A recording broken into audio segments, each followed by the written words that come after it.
안녕하세요, 투자맨입니다. 오늘은 일본 중고주택의 리모델링 그 8번째 영상입니다. 이제 리모델링도 중후반부에 접어들고 있어요.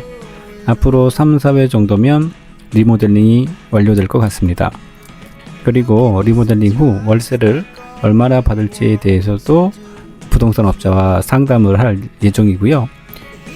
추가로 리모델링이 완료된 상태에서 이 집을 매물로 내놓았을 때 얼마나 받을 수 있을지 감정가도 알아볼 예정입니다. 오늘의 작업 내용은 아마도라는 곳과 현관에 새 옷을 입혀주었어요. 추가로 화장실 손잡이가 고장이 나서 새로 교체하는 영상도 준비해 보았습니다. 일본 주택에는 아마도라는 곳이 있는데요. 딱 봐도 어떤 역할을 하는지 감을 잡으실 수 있을 것 같아요. 저도 굳이 알아보지는 않았는데요. 태풍처럼 바람이 심하게 불 때 창문을 보호하려는 목적이 아닐까 싶습니다. 원래 아마도를 칠할 생각은 없었어요. 다른 부분이 깨끗해지면서 상대적으로 아마도가 지저분해 보이더라고요. 그래서 아마도도 칠하는 쪽으로 결정을 했습니다. 우선 칠을 하기 전에 아마도를 떼어냈습니다. 그리고 브러쉬로 한번 긁어주었습니다. 그래야 칠이 잘 먹겠죠? 저는 그래요. 어느 정도 형태를 갖추고 있다면 칠을 한다던가 아니면 벽지를 발라줍니다. 이렇게만 해도 정말 깨끗해 보이거든요. 새로 주문을 하면 금액이 너무 올라가요. 그러면 타산이 안 맞아요. 어때요? 약간 오버이긴 하지만 새 것 같지 않나요? 그 다음으로 현관문을 칠하려고 합니다. 우선 현관에 붙어있는 불필요한 것들을 제거해 주어야 합니다. 이 문은 비닐 코팅이 남아있더라고요. 그래서 드라이어로 가열을 한 다음에 떼어내고 있습니다. 불필요한 이물질을 떼는 작업은 단순한 작업인데요. 이게 은근히 시간이 많이 걸리는 작업입니다. 이제 불필요한 것들을 모두 제거했습니다. 현관문을 만져보니 페인트가 먹는 구조가 아니었어요.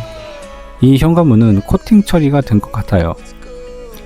이럴 때 사용하는 게 미차크론이라는 것이 있는데 접착제 같은 거예요. 코팅 처리가 된 곳은 이걸 먼저 칠해 주어야 칠을 할 수가 있습니다. 우선 미차크론을 발라 주었습니다.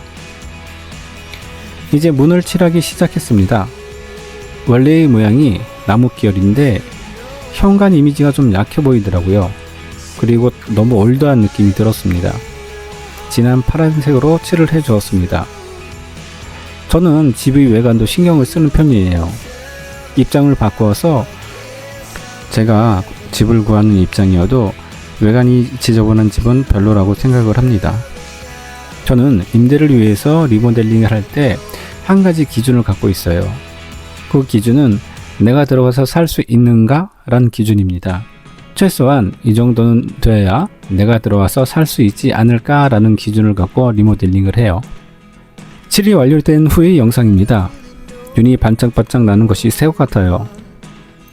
현관문은 가격이 특히 더 비싸서 아무리 싼 거로 교체를 하려고 해도 200만 원은 훌쩍 넘어가거든요. 이렇게 칠만 해줘도 새 것처럼 보이는데 굳이 새 걸로 교환할 필요는 없다고 생각을 해요. 화장실 손잡이도 고장이 났어요.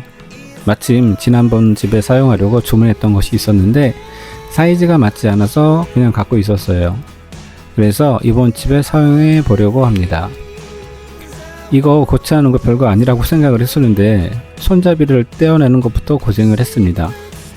손잡이는 어떻게든 떼어냈는데 이번에는 새로 달아줄 손잡이의 구멍 사이즈가 맞지 않았어요. 다이소에서 구입한 버니어 캘리퍼스로 손잡이의 구멍 사이즈를 잰 다음에 구멍 크기를 좀 더 넓혀 주었습니다.